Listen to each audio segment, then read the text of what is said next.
Halo saudara, selamat malam, selamat datang di Kompas Malam. Selain 3 berita utama tadi, kami juga memiliki sejumlah informasi menarik lainnya yang patut Anda simak.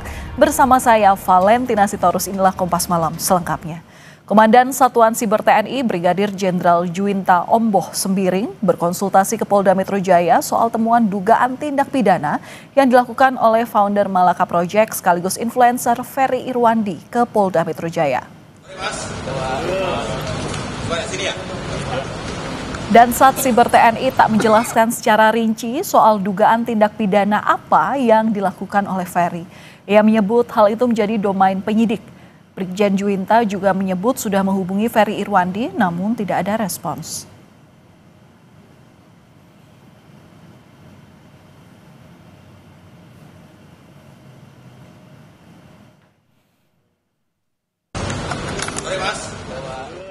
Kami menemukan beberapa fakta-fakta dugaan tindak pidana yang dilakukan oleh saudara Ferry Irwandi. Kami tentunya mengedepankan hukum, sehingga atas dugaan tindak pidana tersebut kami akan melakukan langkah-langkah hukum.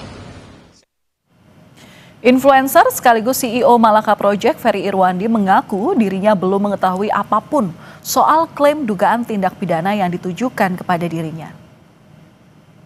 Gue nggak tahu apa-apa, gue lagi main FIFA. Dan tenang aja Pak Jenderal, saya tidak pernah lari, saya masih di Jakarta, saya tidak akan pergi ke Singapura, Cina, dan lain sebagainya Pak.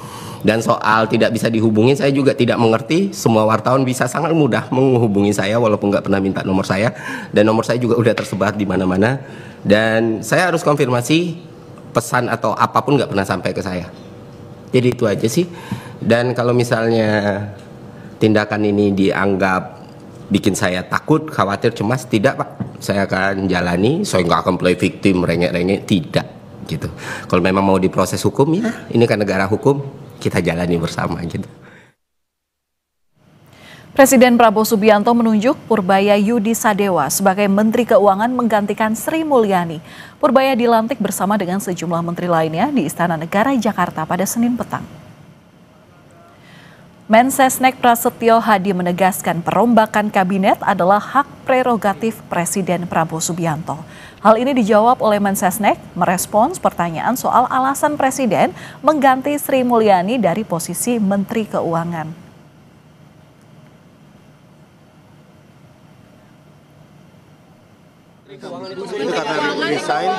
Menteri Keuangan atau dicopot?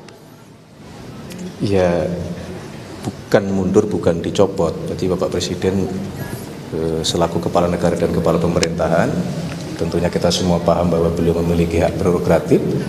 Maka kemudian atas evaluasi beliau memutuskan untuk melakukan perubahan formasi.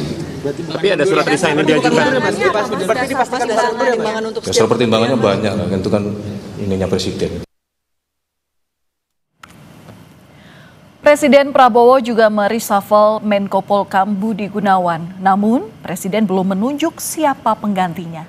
Mensesnek bilang posisi Menko Polhukam untuk sementara ini akan diisi ad interim. Untuk sementara waktu memang Bapak Presiden belum menunjuk secara definitif siapa yang akan beliau tugaskan menjadi Menko Polhukam, sehingga untuk sementara waktu beliau akan menunjuk ad interim untuk menjabat sebagai Menko Polhukam. Presiden Prabowo Subianto mereshuffle 5 menteri dan menambah 1 posisi menteri serta wakil menteri untuk Kementerian Haji dan Umroh yang memang baru saja dibentuk. Pelantikan para menteri dan 1 wakil menteri ini berlangsung di Istana Negara Jakarta pada Senin petang. Ini menjadi reshuffle Kabinet Merah Putih yang kedua sepanjang hampir 11 bulan pemerintahan Presiden Prabowo dan Wakil Presiden Gibran Rakabuming Raka.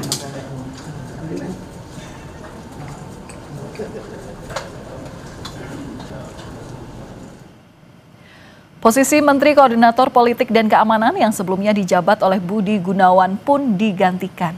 Namun, sosok penggantinya masih dibiarkan kosong. Presiden Prabowo belum menunjuk secara definitif pengganti Budi Gunawan, namun sementara ini diisi oleh Menko Polhukam ad interim.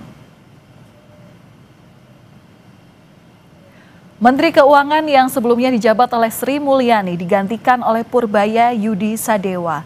Purbaya sebelumnya menjabat sebagai Ketua Dewan Komisioner Lembaga Penjamin Simpanan atau LPS. Purbaya juga pernah menempati sejumlah posisi di pemerintahan seperti Deputi Bidang Koordinasi Kedaulatan Maritim dan Energi di Kemenko Bidang Kemaritiman dan Investasi. Ekonomi secepatnya utamanya itu, tapi yang lain ngomong umum. Ya beliau janji berapa? Waktu namanya 8. Dia bilang bisa nggak ya kita coba kejar ke sana. Sekarang kan sedang, beliau bilang ekonomi agak melambat. Kita sudah pelajari kelemahannya, ke depan akan kita perbaiki. Jadi itu nggak terlalu sulit memperbaikinya. Ya Anda lihat nanti mungkin 2 bulan 3 bulan dari sekarang Indonesia cerah kelihatan lagi.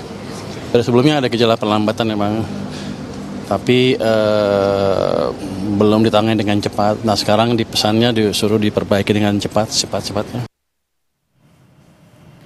Posisi Menteri Perlindungan Pekerja Migran Indonesia Abdul Qadir Karding diisi oleh Muhtarudin. Muhtarudin sebelumnya merupakan anggota DPR RI Komisi 7 dari fraksi Partai Golkar. Muhtarudin sebelumnya menjabat sebagai anggota DPR RI sejak tahun 2004. Ia sudah menjabat selama 3 periode. Menteri Koperasi Budi Aris Setiadi digantikan oleh Ferry Juliantono. Sebelumnya, Ferry Juliantono menjabat sebagai Wakil Menteri Koperasi mendampingi Budi Ari. Presiden Prabowo resmi mencopot Dito Aryo Tejo dari posisi Menteri Pemuda dan Olahraga pada Kabinet Merah Putih. Pihak istana belum mengumumkan siapa sosok yang akan menggantikan Dito menjadi Menpora. Lewat akun media sosial Instagramnya, Dito mengucapkan terima kasih untuk semua yang sudah jalan bersama, berusaha membuat perubahan di pemuda dan olahraga Indonesia. Semoga dilanjutkan penerus selanjutnya. Presiden juga melantik kementerian baru yakni Menteri Haji dan Umroh. Menteri Haji dan Umroh ini dijabat oleh Muhammad Irfan Yusuf serta Daniel Anzar sebagai Wakil Menteri Haji dan Umroh yang sebelumnya merupakan Ketua dan Wakil Ketua Badan Penyelenggara Haji. Presiden menyampaikan lakukan apa yang perlu dilakukan untuk memberikan pelayanan terbaik pada jamaah haji kita. Banyak hal yang harus kita lakukan, termasuk berpikiran atau berupayakan bagaimana biaya haji lebih bersahabat untuk masyarakat Indonesia, termasuk itu. Ada apa di balik wajah baru Kabinet Prabowo Gibran? Apakah perombakan kabinet ini bisa membawa perbaikan sesuai dengan aspirasi rakyat? Kita akan bahas bersama dengan pengamat politik UNAIR, Airlangga Pribadi. Selamat malam Pak Airlangga, apa kabar? Selamat malam. Ya Pak Airlangga, mungkin bisa melihat tadi ya prosesi pelantikan Kabinet Merah Putih yang baru di mana Sri Mulyani hingga Budi Gunawan bahkan diganti oleh Presiden. Menurut Anda, kenapa 2 nama ini yang kena reshuffle? Sosok-sosok yang jadi sorotan, utamanya saat suara-suara unjuk rasa beberapa waktu lalu. Apakah ini juga menjadi faktor, Pak Airlangga? Iya, kalau kita lihat bahwa reshuffle yang dilakukan oleh Presiden kali ini tidak bisa dilepaskan dari tuntutan-tuntutan dan dorongan dari gerakan massa yang baru saja kita lewati baru-baru ini. Dan memang kalau kita lihat bahwa selain itu, Presiden juga sepertinya memberikan isyarat bahwa selama jangka waktu tertentu sampai 1 tahun akan dilakukan evaluasi terhadap kabinet. Sehingga kemudian kita lihat bahwa pada momentum saat inilah kita melihat ada perubahan komposisi kabinet yang sedang berlangsung, di mana beberapa nama yang muncul tidak bisa dilepaskan dari sorotan dan dorongan-dorongan publik dan respon pemerintah terhadap aksi yang baru dilakukan kemarin. Iya, berarti bisa dipastikan bahwa memang istilahnya Kabinet Merah Putih ini harus menjadi, yang baru ini harus menjadi penyejuk utamanya dalam menjawab tuntutan-tuntutan dari aksi unjuk rasa kemarin, begitu? Iya, karena kalau kita lihat bahwa tuntutan dan aksi unjuk rasa yang dilakukan juga kemudian ada seruan 17-8 aspirasi segala macam, itu sangat menentukan bagaimana dinamika legitimasi pemerintahan yang berangkat dari masyarakatnya, dari warganya. Nah, disinilah kita akan lihat ke depan apakah mulai dari penunjukan menteri-menteri yang ada setelah kemudian melakukan reshuffle dan proses kinerja yang dilakukan oleh pemerintahan ini bisa benar-benar menjawab apa yang menjadi seruan kalangan masyarakat sipil. Ya, pasti itu nanti juga yang akan ditanyakan oleh kita dan akan kawal kita bersama ya. Apa yang akan nanti jadi terobosan utamanya pada kementerian baru di Kabinet Merah Putih ini. Tapi kalau Anda lihat Pak Airlangga, nama pengganti Menko Polhukam ini belum diumumkan. Masih akan menunjuk menteri ad interim. Apa yang Anda baca? Kalau kita lihat memang dalam perspektif pemerintahan kali ini, isu tentang stabilitas dan juga keamanan politik itu menjadi perhatian utama, concern mereka. Sehingga ini tentu membutuhkan pertimbangan yang cukup serius dari Presiden dan Kabinet serta para pembantunya terkait dengan siapa figur yang tepat untuk menjaga stabilitas politik dan keamanan dalam konteks kementerian yang ada nanti. Gitu.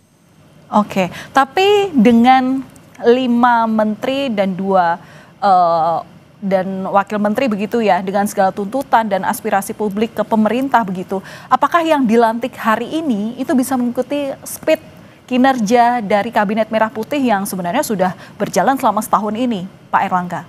Ya, saya masih menunggu, masih melihat karena terkait dengan penyesuaian speed atau penyesuaian bagaimana kinerja berhadapan dengan tuntutan-tuntutan masyarakat yang juga menguat, itu bukanlah suatu hal yang mudah.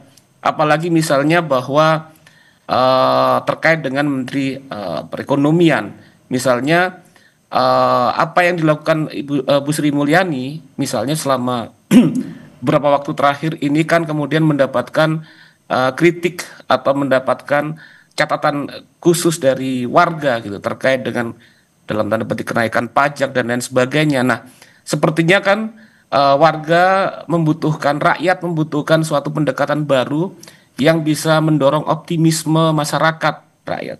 Nah, ini menjadi catatan misalnya dari Menteri Perekonomian yang baru. Apakah kemudian beliau bisa responsif dan bisa memberikan optimisme kepada masyarakat, karena hal tersebut optimisme sangat berhubungan dengan bagaimana suatu situasi pasar dan internasional melihat kondisi ekonomi kita sekarang. Berarti dengan penggantian Sri Mulyani ini bisa dikatakan menurut Anda bisa meredam gejolak publik begitu Pak Airlangga? Kalau saya masih melihat 50-50, saya masih belum benar-benar misalnya dalam tanda petik mempercayai atau kemudian optimis dengan yang ada sekarang. Karena juga akan kita lihat apakah misalnya catatannya yang perlu menjadi pijakan, apakah kemudian kementerian sekarang, Menteri Perekonomian sekarang bisa mendorong kembali misalnya kondisi ekonomi dan optimisme yang berangkat dari masyarakat. Tentu ini membutuhkan desain yang berbeda.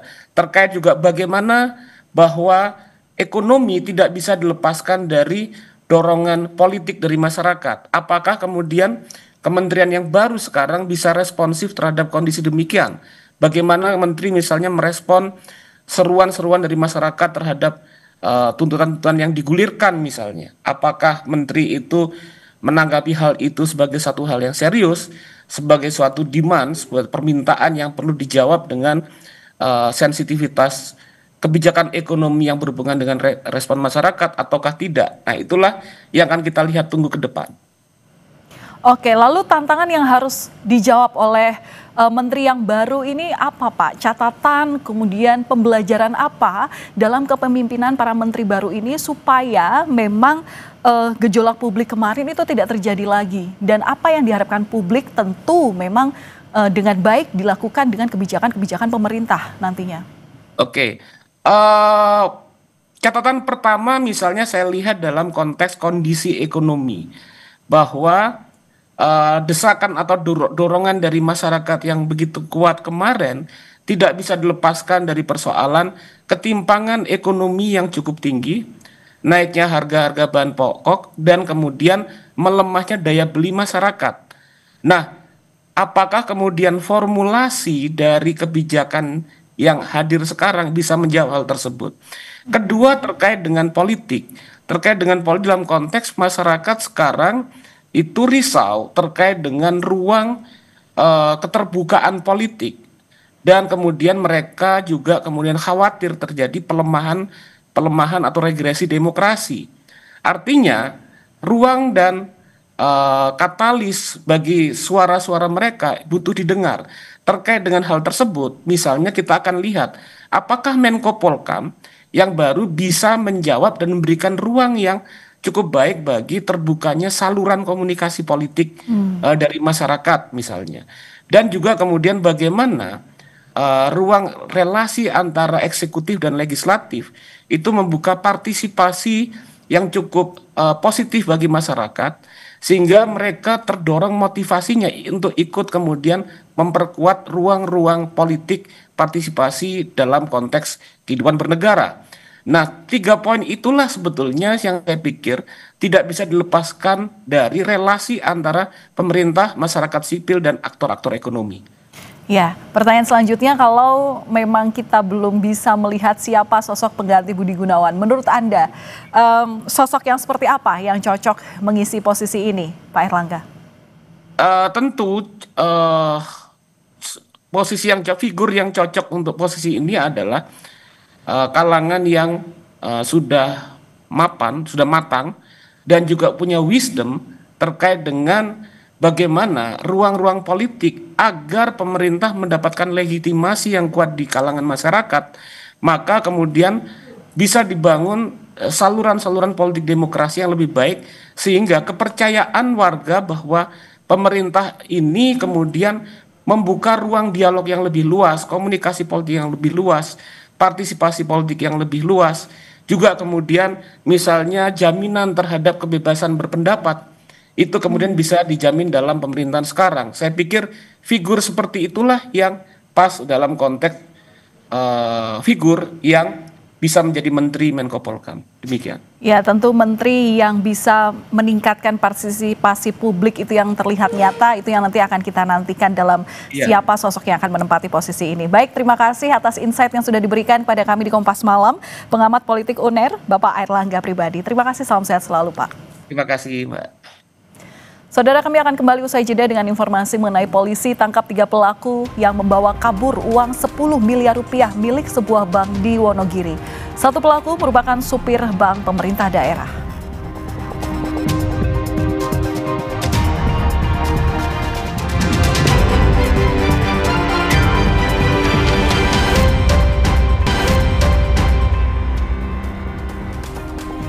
Membawa kabur uang 10 miliar rupiah, polisi menangkap 3 pelaku. 1 pelaku merupakan supir bank pemerintah daerah. Ketiga pelaku dibawa ke Polresta Solo, Jawa Tengah bersama dengan barang bukti uang 10 miliar rupiah dalam 3 karung. Pelaku melarikan uang milik Bank Jateng Wonogiri. Sementara 2 pelaku lainnya diduga yang menerima aliran uang.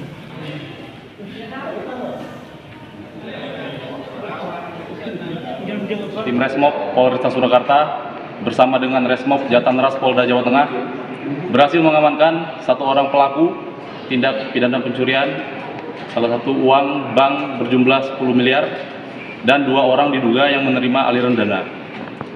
Saat ini pelaku telah kita amankan dan akan melakukan pemeriksaan lebih lanjut. Terima kasih. Sebanyak 32 barang yang dijarah dari rumah politisi Partai Nasdem Ahmad Sahroni dikembalikan. Puluhan barang itu diterima di Mapolres Metro Jakarta Utara dan sudah diserahkan ke perwakilan keluarga. Barang yang dikembalikan mulai dari 1 bundel surat tanah, 1 buah kunci mobil Ferrari, 1 buah BPKB motor, 5 strip jam tangan, dan 1 pasang sepatu. Polisi bilang keluarga Ahmad Sahroni tidak akan memproses hukum warga yang mengembalikan barang miliknya.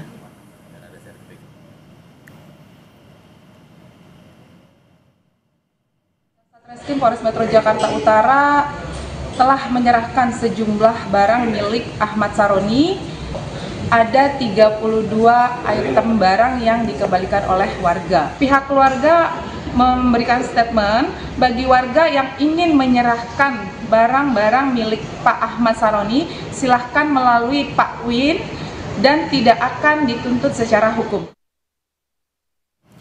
Pemerintah memastikan Polri akan melanjutkan kasus penabrakan pengemudi ojek online Alvan Kurniawan ke ranah pidana. Menurut Menko Kumham Imipas, Yusril Iza Mahendra, 2 dari 7 anggota BRIMOB yang telah dijatuhi putusan etik akan menjalani proses hukum pidana.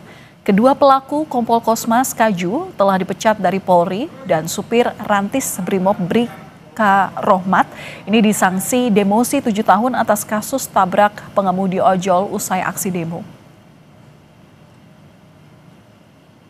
Hari ini dari rapat ini sudah diterima satu laporan dari kepolisian bahwa terhadap 2 orang yang tidak profesional itu akan dilanjutkan ke persidangan di peradilan umum, akan didakwa sebagai pelaku tindak pidana. Jadi masyarakat harus mengetahui perkembangan ini, bahwa pemerintah tidak saja mengambil langkah hukum yang tegas kepada warga masyarakat yang bersalah, tapi pemerintah juga mengambil satu langkah hukum yang tegas terhadap aparatur penegak hukum yang melakukan kesalahan di lapangan. Kapolri Jenderal Polisi Listio Sigit Prabowo menyebut akan bekerja sama dengan TNI dan BIN untuk mengungkap dalang kerusuhan demo akhir Agustus lalu. Polri masih melengkapi sejumlah fakta. Kami memiliki tugas untuk kemudian mendalami peristiwa yang terjadi, mulai dari fakta-fakta yang sudah kita dapatkan, tentunya akan kita terus lengkapi. Kami bekerja sama nanti tentunya dengan teman-teman dari TNI, dari BAIS, dari BIN, dan seluruh elemen. Kita ke informasi lain, Saudara. Polres Indramayu, Jawa Barat akhirnya menangkap pelaku pembunuhan satu keluarga yang ditemukan tewas di rumahnya. Motif dan modus pembunuhan masih diusut. 2 pelaku ditangkap di Kecamatan Kedokan, Bunder, Kabupaten Indramayu, Jawa Barat pada Minggu malam. Kedua pelaku sempat melarikan diri ke wilayah Jawa Tengah dan saat ditangkap kedua pelaku sempat melawan hingga di bagian kaki harus ditembak. Polisi menyita sejumlah barang bukti, diantaranya mobil milik korban, pakaian korban, dan sejumlah uang tunai. Mengamankan 2 orang diduga pelaku pembunuhan yang mengakibatkan meninggal dunia satu keluarga. Dapat kami amankan di Kedokan Bunder tadi pagi jam 3 terkait modus dan juga motifnya. Kemudian nanti untuk modus dan motifnya setelah kami lakukan pemeriksaan akan kami sampaikan lebih lanjut pada saat rilis. Polisi menangkap pelaku pembunuhan sekaligus mutilasi terhadap seorang perempuan yang jasadnya ditemukan di Pacet, Mojokerto, Jawa Timur. Pelaku merupakan kekasih korban.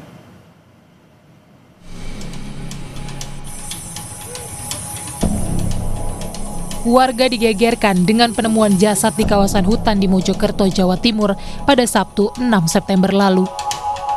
Setelah diselidiki, jasad tersebut merupakan seorang perempuan 25 tahun asal Lamongan berinisial TAS. Sadisnya, usai dibunuh, tubuh korban dimutilasi menjadi puluhan bagian yang sebagian tubuhnya dibuang pelaku di kawasan hutan Mojokerto, sementara sisanya disimpan di dalam indekos pelaku.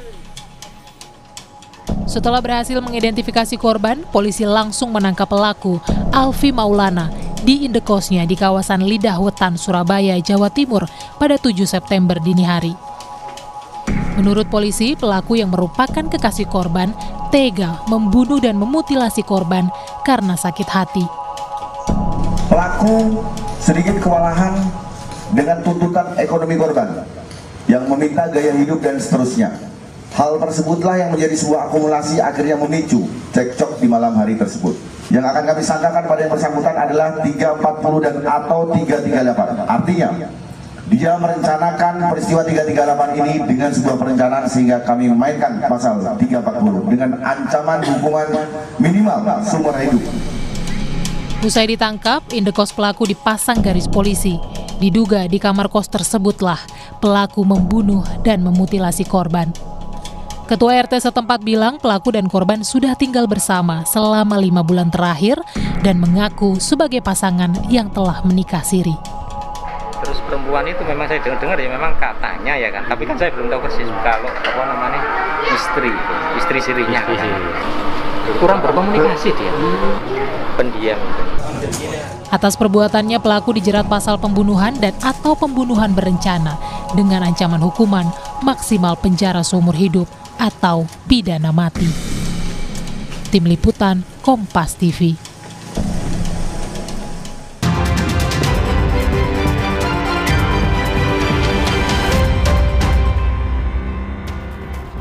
Presiden Prabowo Subianto menunjuk Purbaya Yudisadewa sebagai Menteri Keuangan menggantikan Sri Mulyani. Purbaya dilantik bersama dengan sejumlah menteri lainnya di Istana Negara Jakarta pada Senin petang. Mensesnek Prasetyo Hadi menegaskan perombakan kabinet adalah hak prerogatif Presiden Prabowo. Hal ini dijawab Mensesnek merespons pertanyaan soal alasan Presiden mengganti Sri Mulyani dari posisi Menteri Keuangan.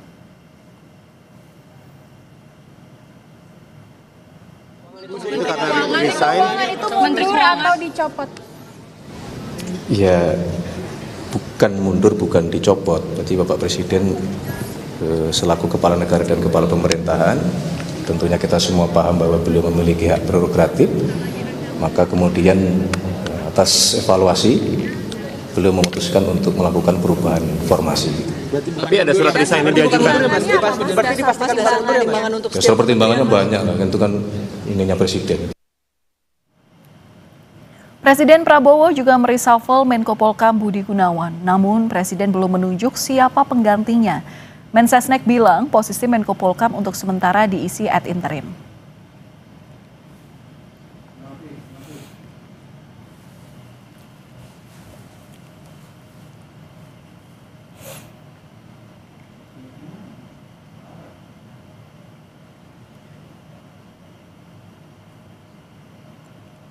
Usai reshuffle, Presiden Prabowo Subianto mengumpulkan kader Gerindra di kediamannya di Jalan Kertanegara.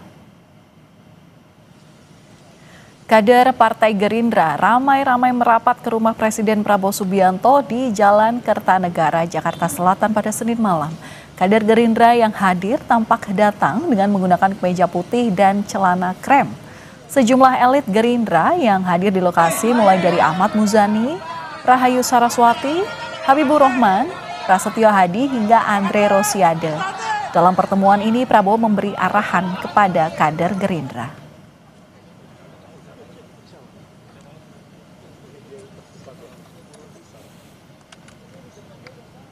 Informasi mancanegara masih akan kami hadirkan usai jeda dengan Israel yang mengklaim telah menghancurkan rute bawah tanah di jalur utara Gaza yang dituding sebagai lokasi Hamas.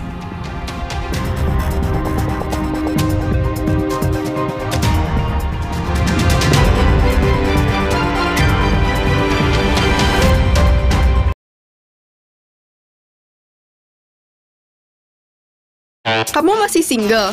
Please deh, hari gini double dong. Top Mochaccino Double Shot baru. Double shot pertama di Indonesia dalam saset. Yang double shot pasti Top Mochaccino. Bayangin aja, espressonya double ditambah coklat dan susu. Top Mochaccino. Rasa kopinya double sensasinya. Top Mochaccino Double Shot. Enaknya double-licious. Move on to Top Mochaccino Double Shot dari Wings Food. Di acara ini saya akan bicara bebas, bertanggung jawab, terbuka. Adu argumentasi. Biasa itu. Forum debat yang paling tajam dan berkelas. Debat siapa takut? Siapa yang memperdebat? Di sini nantikan di Bola Liar. Bola Liar. Bola Liar hanya ada di Bola Liar Kompas TV. Saksikan Bola Liar hanya di Kompas TV. Bola Liar, saksikan Bola Liar tiap Jumat malam di Kompas TV. Pukul 8:30 malam, mulai 12 September, live di Kompas TV. Kita berada di tengah gerak roda ekonomi yang lajunya dipengaruhi jalinan komunikasi antara pengusaha dan pemerintah. Dan kami berupaya menjembataninya demi terwujudnya kesejahteraan bagi seluruh rakyat Indonesia. Saya masih tertarik ikuti Business Talk di Kompas TV. Mencari tahu, mendengarkan lebih utuh dan mendalam, mempertanyakan rasa keadilan. Saya mau minta klarifikasi. Klarifikasi. Ini tanggung jawab saya. Bapak malu nggak sih? Apakah saya dengar permintaan maaf yang benarkah backingnya para jenderal orang-orang sekarang yang begini? Kita mengingatkan penguasa, menghibur yang papa. Rosi. Ubah malas jadi semangat. Rasakan sensasi dan emosi dalam setiap aksi. Dengan berita olahraga terkini dari arena nasional hingga gelanggang dunia. Menjadi Kompas TV independen terpercaya. Ikuti pada waktu-waktu berikut. Live di Kompas TV.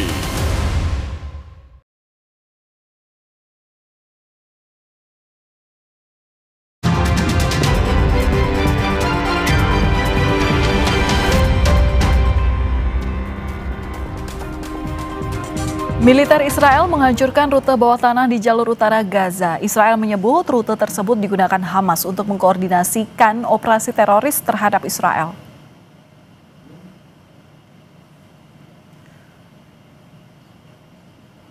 Israel merilis video serangan ke rute bawah tanah di jalur Gaza Utara yang diklaim dipakai Hamas untuk menyusun taktik operasi menyerang Israel.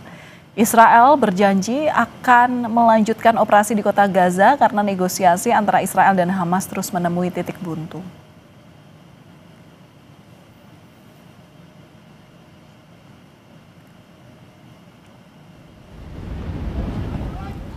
Sementara itu, serangan Israel ke klub Al Jazeera di Jalan Yarmouk di jalur Gaza menghantam sejumlah tenda pengungsi.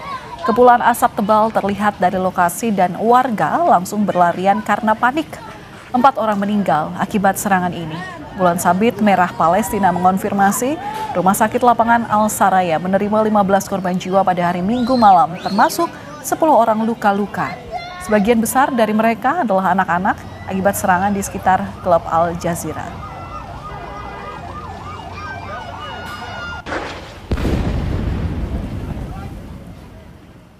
Kita kembali ke informasi dalam negeri. Saudara, Presiden Prabowo Subianto merombak 5 menteri dan menambah 1 posisi menteri serta wakil menteri untuk Kementerian Haji dan Umroh yang baru dibentuk. Pelantikan para menteri dan 1 wakil menteri berlangsung di Istana Negara Jakarta pada Senin petang. Sri Mulyani dan Budi Gunawan menjadi 2 menteri yang terkena perombakan kabinet. Ini menjadi reshuffle kabinet kedua sepanjang hampir 11 bulan pemerintahan Presiden Prabowo dan Wakil Presiden Gibran Rakabuming Raka.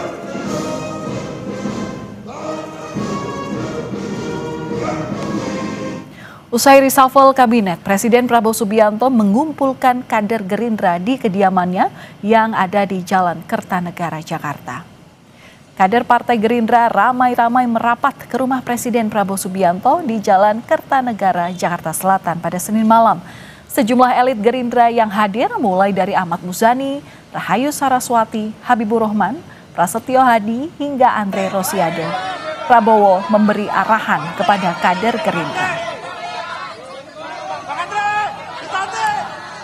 Ketua Umum kami menyampaikan beberapa arahan kepada para anggota fraksi DPR RI sebagai tindak lanjut dari pesan-pesan yang disampaikan oleh masyarakat.